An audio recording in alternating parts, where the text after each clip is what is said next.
This is one of those parts of the builds that when you're done with it, nobody's ever going to see it. But doesn't mean we're going to do it wrong. Today, we're going to be running the fuel lines for the Supra. When it's done, it's going to be clean, it's going to be serviceable, and I'm not going to have to worry about it in the future, at least at this power level. We'll cross that bridge when the time comes. All that's going to be made easier by this kit from Radium Engineering.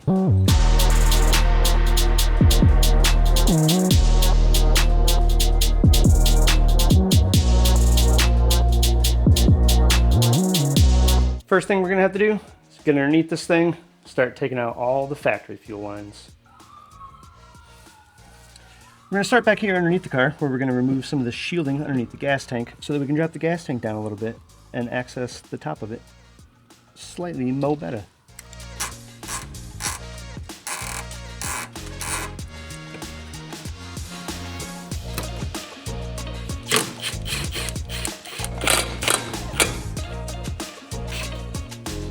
So many rocks are falling on me.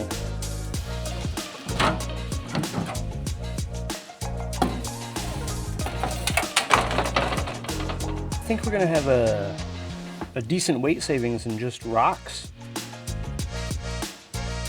There we go. A little bit of soap and water, some elbow grease, good as new.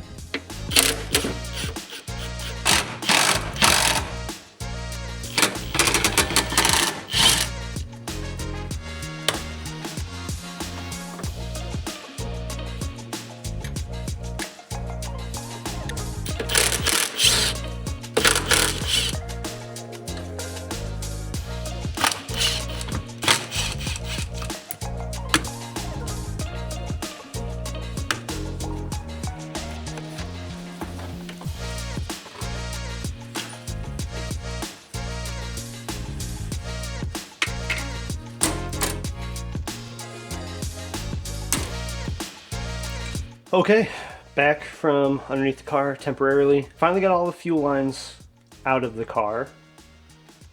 Some of it was not on film due to frustrations, but they're all out, which is the important part. Next up, we're going to install the fuel filter underneath the car using the supplied bracketry, which will make it nice and easy, but it's also going to give us a point for our fuel lines to come to and go from, to go to and come from, so that we can run those next.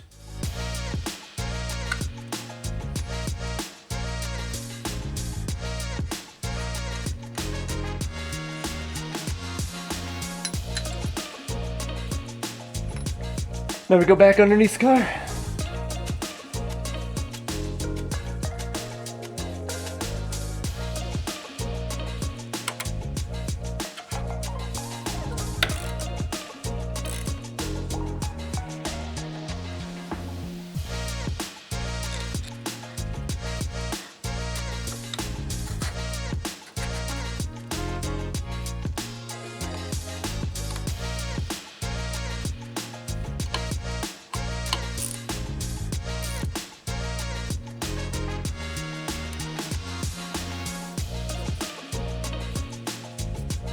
Solid. Okay, easy one first. This is from the feed, which is the front of the fuel rail, to the outlet on the filter. Let's do that.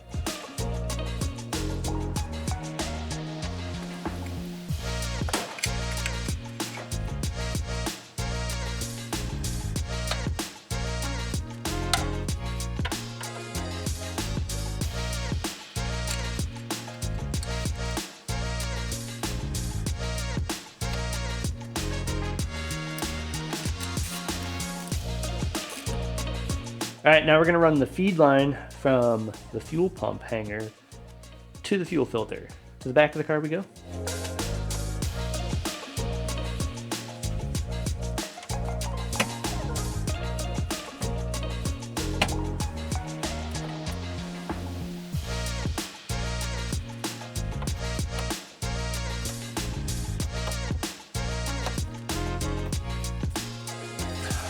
Okay, we're back under the car. As you can see, I have some lines run underneath the car. They need to be secured. Radium supplies these pretty little things, which are little pieces of billet aluminum that replace the factory holders to hold the fuel lines and the brake lines in place. Probably one of the better looking components of this kit that nobody will ever see. But let's get these lines secured up underneath the car so that we can finish plumbing everything. This line is far too long. Come over here.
After laying on the ground and standing up roughly 300 times, we're back standing up. I think for the final time, we should be done underneath the car now. We got the fuel lines routed up above the axle and then pushed up through the tank, which you can see here. We had previously connected the feed line, and then now we have this line, which is the return line, which is cut to length. And then it will attach right here using this push lock fitting. So we will do that now.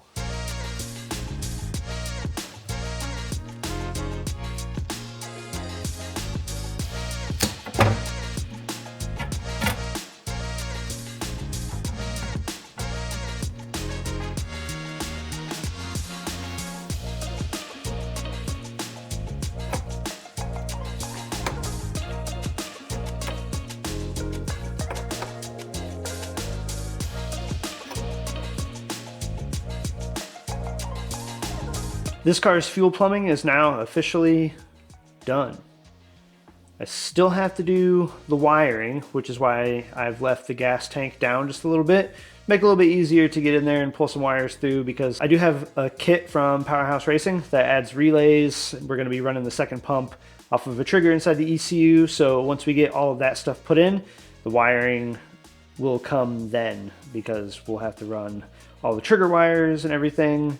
So we're waiting on the wiring harness right now. A fairly small step, but a very important one. So next up, we're gonna start tearing into the engine. We're gonna get some head studs, valve springs, cams, the good stuff. I cannot wait to have this car done. It's gonna be so much fun. And then we need to get it tuned. So in the comments, if you've made it to the end of the video, let me know. I'm in the Midwest. Who is the go-to in the Midwest for tuning on the 2Js?